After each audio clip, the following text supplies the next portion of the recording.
Hello प्यारे बच्चों, आपका यूट्यूब चैनल एसके किरण मैथ में स्वागत है। मैं हूं विपिन सर।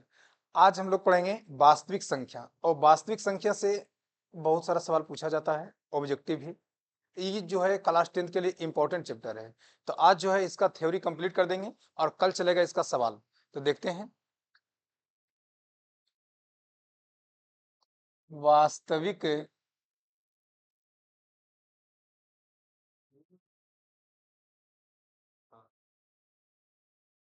वास्तविक संख्याएं, रियल नंबर्स, ये जो है फर्स्ट चैप्टर है। ऐसे सवाल पूछा जाता है। तो देखते हैं। सबसे पहले जानेंगे अंक, जिसको बोलते हैं डिजिट। अंक किसे कहते हैं? तो शून्य से लेकर 9 तक को अंक कहते हैं। शून्य बोले तो जीरो जिसको कहते हैं, तो जीरो से लेकर 9 तक को अंक कहते हैं। जीरो, एक, दो, तीन, चार, पाँच, छ, सात, आठ, नौ। ये टोटल हो गया अंक। क्या हो गया? अंक। जीरो से लेकर 9 तक को अंक आते हैं। ये जो अंक है ना, इसमें ये भी पूछा जाता है कि अंकों की कुल संख्या, अंकों की कुल संख्या। तो अंकों की कुल संख्या 10 होता है। कितना होता है? 10। गिन लेते हैं। 1 से 9 तक तो गिनती हो गया, एक जीरो हो गया, तो इसको जोड़ेंगे तो हो जाएगा कितना? 10। आगे देखते हैं। प्राकृत संख्या, जिसको बोलते हैं नेचुरल नंबर। प्राकृत संख्या कहते हैं किस? तो वैसा संख्या जो गिनती से शुरू होता है उसे क्या कहते हैं? प्राकृत संख्या। गिनती की संख्या को प्राकृत संख्या कहते हैं। गिनती की संख्या को प्राकृत संख्या कहते हैं। हम लोग गिनती तो बचपने से गिनते आ रहे हैं, तो पता ही होगा कि गिनती कहाँ से स्टार्ट होता है। तो एक से होता है। तो प्राकृत संख्या स्टार्ट होगा कहाँ से? एक,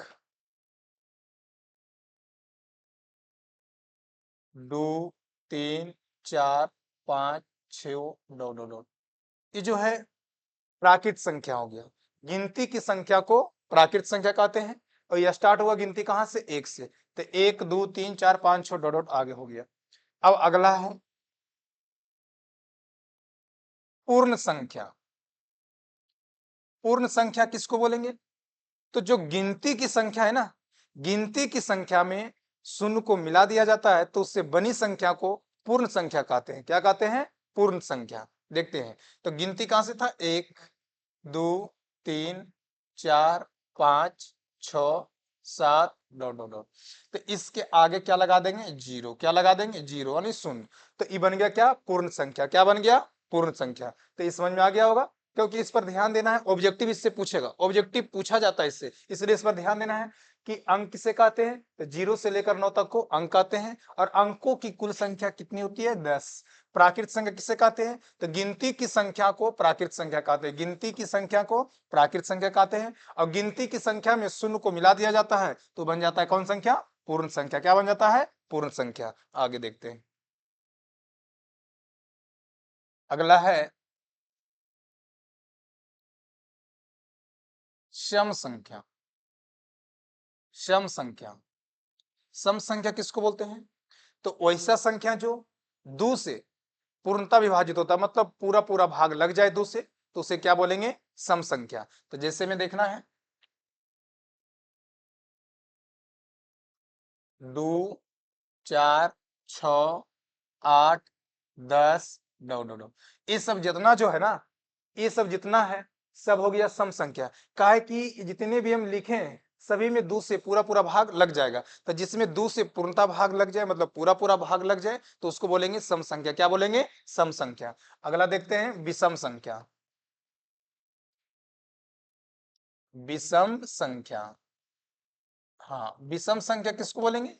जिसमें दो से भाग ना लगे, जिसमें दो से भाग ना लगे उसे क्या बोलेंगे? विषम संख्या। तो देखते हैं, तीन, पांच, सात,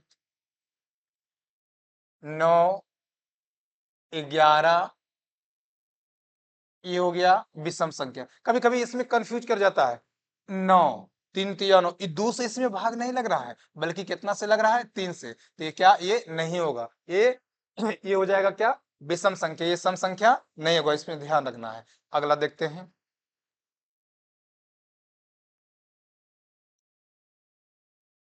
अभाज्य संख्या। अभाज्य संख्या, अभाज्य संख्या किसको बोलेंगे? कह रहा है ना कि जो एक और अपने आप के अलावा किसी दूसरी संख्या से विभाजित ना हो तो उसे बोलेंगे अभाज्य संख्या। क्या बोलेंगे? अभाज्य संख्या। तो देखना है, कह रहा है एक और अपने आप के अलावा दूसरी संख्या से विभाजित ना हो तो उसे क्या बोलेंगे? अभाज्य संख्या। तो दू, हाँ हम दू को भी बोलेंगे अभाज्य, क्योंकि दू में एक से लगेगा और दू से लगेगा, इसके अलावा किसी दूसरी संख्या से नहीं लगेगा। 3 कह सकते हैं, 5, 7, 9 नहीं होगा, क्या हो जाएगा फिर? 11। हाँ इसी तरह से ये हो गया अभाज्य संख्या। कौन संख्या? अभाज्य संख्या। वैसा संख्या जिसमें एक और अपने आप के अलावा किसी दूसरी संख्या से भाग ना लगे, मतलब भाज्य ना हो, तो बोलेंगे उसको क्या? अभाज्य संख्या। क्या बोलेंगे? अभाज्य।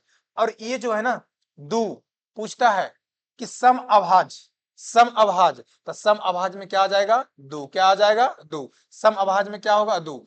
इससे ऑब्जेक्टिव सवाल ही पूछता है, करवाएंगे तो पता चलेगा कि कौन अभाज्य संख्या है, कौन भाज्य संख्या है, आगे पता चलेगा। क्वेश्चन जब होगा सब समझ में आ जाएगा। अगला है भाज्य संख्या। भाज्य संख्या, तो इसमें उसका उल्टा, इसमें कह रहा है ना कि जिसमें एक और अपने आप के अलावा अन्य संख्या से भी विभाजित हो तो उसे बोलेंगे भाज्य संख्या। क्या बोलेंगे? भाज्य संख्या। एक और अपने आप के अलावा अन्य संख्या से भी विभाजित हो तो उसे क्या बोलेंगे? भाज्य संख्या। तो हम बोल सकते हैं इसमें 4, 6, 8, 9 भी हो जाएगा, 10, इसी तरह से। तो इसमें एक से भी लग रहा है, अपने आप से भी लगेगा, और दूसरा देखो तो इसमें एक से भी लग रहा है, दो से भी लग रहा है, और 4 से भी लग रहा है। एक से और अपने आप से और दूसरा से भी लग रहा है, तो इसको क्या बोलेंगे? भाज्य संख्या। क्या बोलेंगे? भाज्य संख्या। 6 में भी देख लेते हैं, एक से भी लगेगा, दो से भी लगेगा, 3 से भी लगेगा, और 6 से भी लग जाएगा। तो एक से और अपने आप के अलावा दूसरी संख्या से भी लग रहा है, एक और अपने आप के अलावा दूसरी संख्या से भी लग रहा है, तो इसको क्या बोलेंगे? भाज्य संख्या। क्या बोलेंगे? भाज्य संख्या। समझ में आ गया होगा कि भाज्य क्या है, अभाज्य क्या है। अब आगे चलेंगे।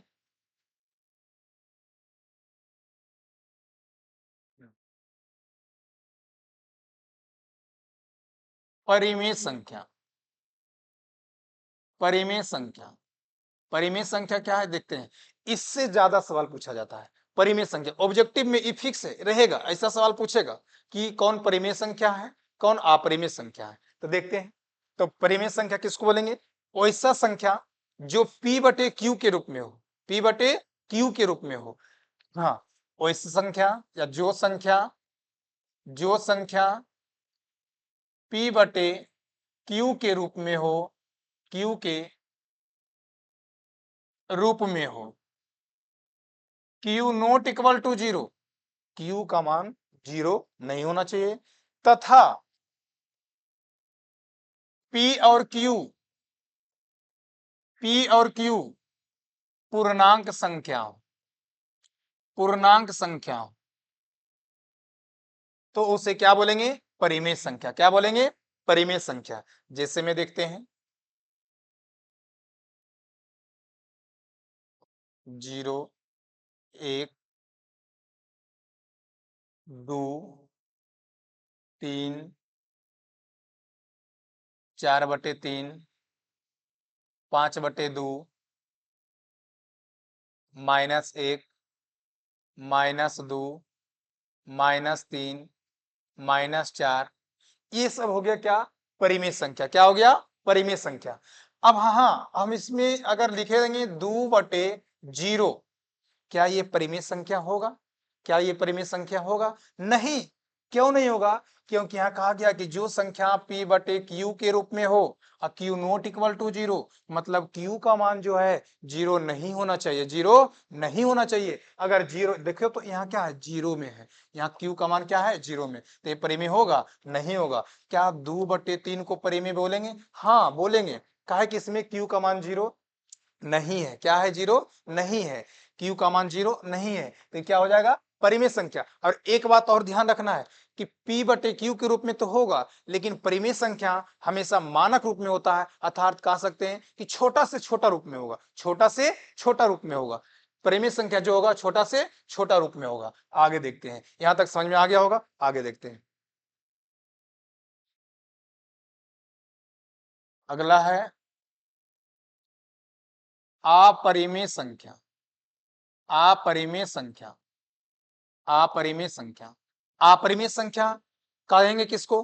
कि वैसा संख्या जिसका पूरा पूरा वर्गमूल ना निकलता हो, पूरा पूरा वर्गमूल ना निकलता हो, उसे क्या बोलेंगे, अपरिमेय संख्या। जैसे में देखते हैं, जैसे में देखते हैं, √2, √3, √5, ये सब क्या हो गया, अपरिमेय संख्या। क्या √2 का पूरा पूरा वर्गमूल निकलेगा?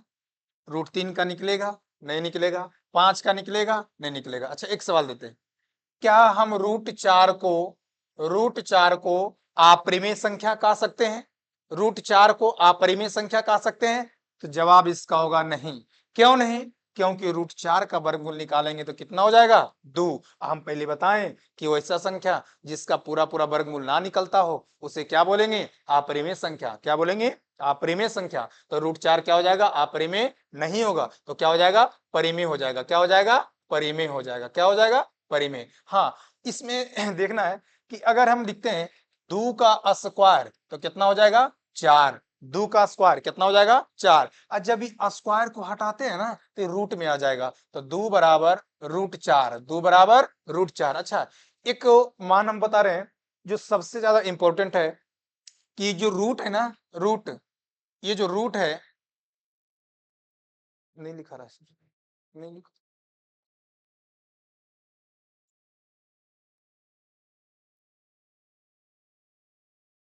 ये जो रूट है ना, ये √4, इसका वर्गमूल कितना हो जाएगा, 2। तो आप लोग को कम से कम 1 से 30 तक वर्गमूल याद रहना चाहिए। तो उससे क्या होगा ना कि कैलकुलेशन करने में आसान होगा, जहां निकालने का बारी आएगा तुरंत समझ में आ जाएगा, निकल जाएगा। तो कम से कम आप लोग जो है 1 से 30 तक याद रखिए, 1 से 30 तक याद रखिए, ठीक है। इतना याद रहना चाहिए, तब जाकर के आसानी से समझ में आ जाएगा कि परिमेय और अपरिमेय क्या है। अगला देखते हैं, एक सवाल देते हैं कि निम्न में से कौन परिमेय संख्या है?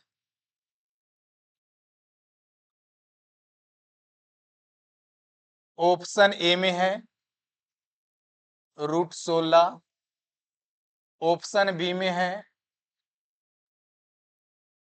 √32, ऑप्शन सी में है √45, ऑप्शन डी में है √49/7, √49/7। ऐसा सवाल पूछता है, एकदम गारंटी है कि पूछेगा, इस टाइप का सवाल पूछेगा, ठीक है। हर साल पूछा है, इस बार भी पूछेगा, संभावना तो बन रहा है कि पूछेगा। ऐसा सवाल पर ध्यान देना है। कह रहा है निम्न में से कौन परिमेय संख्या है? अभी हम बताएं कि परिमेय संख्या और अपरिमेय संख्या के बारे में, परिमेय संख्या और अपरिमेय संख्या के बारे में बताएं कि अपरिमेय संख्या उसी को बोलेंगे जिसका पूरा पूरा वर्गमूल नहीं निकलता है। तो उसका उल्टा क्या हो जाएगा, परिमेय संख्या में जिसका वर्गमूल निकल जाएगा उसको क्या बोलेंगे, परिमेय संख्या। तो देखते हैं ऑप्शन ए में √16, √16 हम कह सकते हैं कि 4 का स्क्वायर 16, 4 का स्क्वायर 16, स्क्वायर हटेगा रूट चढ़ेगा, तो देखो तो 4 बराबर हम √16 को लिख सकते हैं। तो इसका तो निकल गया कितना 4। ठीक है, √32 क्या 32 का पूरा पूरा निकलेगा? नहीं निकलेगा, चेक कर देते हैं। √32 है, 32 को हम लिख सकते हैं 16 गुना 2, 16 दूनी 32 और 16 के वर्गमूल 4 और रूट में रह गया कितना 2। √45, 45 को लिखेंगे 9 पचे 45, तो 9 से बाहर हो जाएगा 3, तो 3√5, 3√5। ऑप्शन डी में देखते हैं √49, 49/7, तो 49 का तो हो जाएगा 7 निकल जाएगा, 7 7 49, और यहाँ जो रूट में रह जाएगा कितना 7। तो देखिए, तो अभी हम बताएं कि जिसका पूरा पूरा वर्गमूल निकल जाता है उसको बोलेंगे परिमेय। तो पूरा पूरा किसका निकला? √16 का। तो इसका मतलब ऑप्शन ए क्या है? सही है। ऑप्शन बी मैंने नहीं लिखा, 4√2 है, ये गलत हो जाएगा। √45 है, 9 पचे 45, 3√5, ये भी गलत हो गया। √49/7, तो 49 के वर्गमूल 7, रूट में रह गया 7, ये भी क्या है? गलत है। तो ये समझ में आ गया होगा। एक अगला सवाल लेते हैं अपरिमेय के बारे में।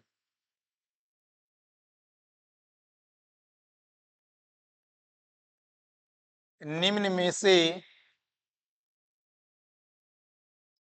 कौन अपरिमेय संख्या है? ऑप्शन ए में लेते हैं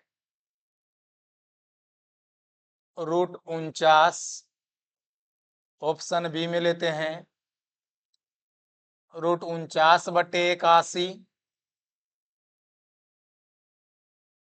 ऑप्शन सी में लेते हैं √27, ऑप्शन डी में लेते हैं √36। कह रहा है निम्न में से कौन अपरिमेय संख्या है? तो अपरिमेय संख्या उसी को बोलेंगे जिसका पूरा पूरा वर्गमूल नहीं निकलता है, उसे क्या बोलेंगे? अपरिमेय। तो चेक कर लेते हैं। √49 इस इतना हो जाएगा कितना 7, √49 का कितना हो जाएगा 7, और √49/81, तो 49 का हो जाएगा 7, 81 9 नमा 81, और यहाँ 27 है, 27 को अगर हम निकालना चाहते हैं तो हो जाएगा 9 तिया 27, तो 3√3, 3√3, और ऑप्शन डी में 36, तो कितना हो जाएगा 6। ये सब आप लोग को याद रहना चाहिए, तब ज्यादा मजा आएगा बनाने में। तो √49 7, इसका पूरा पूरा निकल गया तो क्या ये होगा? नहीं होगा। √49/81, इसका भी पूरा पूरा निकल गया तो क्या होगा? नहीं होगा। √27 इसका पूरा निकला नहीं, 3√3 है, 3√3 है, 3 रूट कितना है? 3 है। तो देखिए, तो 3√3 है, तो ये हो जाएगा ऑप्शन सी सही। √36 का कितना है? 6। अब हो गया सही। अब इसमें कौन हो जाएगा? इसमें कौन हो जाएगा? Option C. कितना हो जाएगा? Option C 3√3। ये कौन संख्या हो गया? अपरिमेय संख्या। कौन संख्या? अपरिमेय संख्या। तो आज यहीं तक जो कि थ्योरी बता दी। कल इस पर पूरा सवाल, कल जो है इस पर पूरा सवाल ऑब्जेक्टिव एकदम गर्दा उड़ जाएगा, बन जाएगा सब, एक भी नहीं रुकेगा, हम जानते हैं एकदम नहीं छूटेगा। ठीक है, आज तक यही लास्ट है।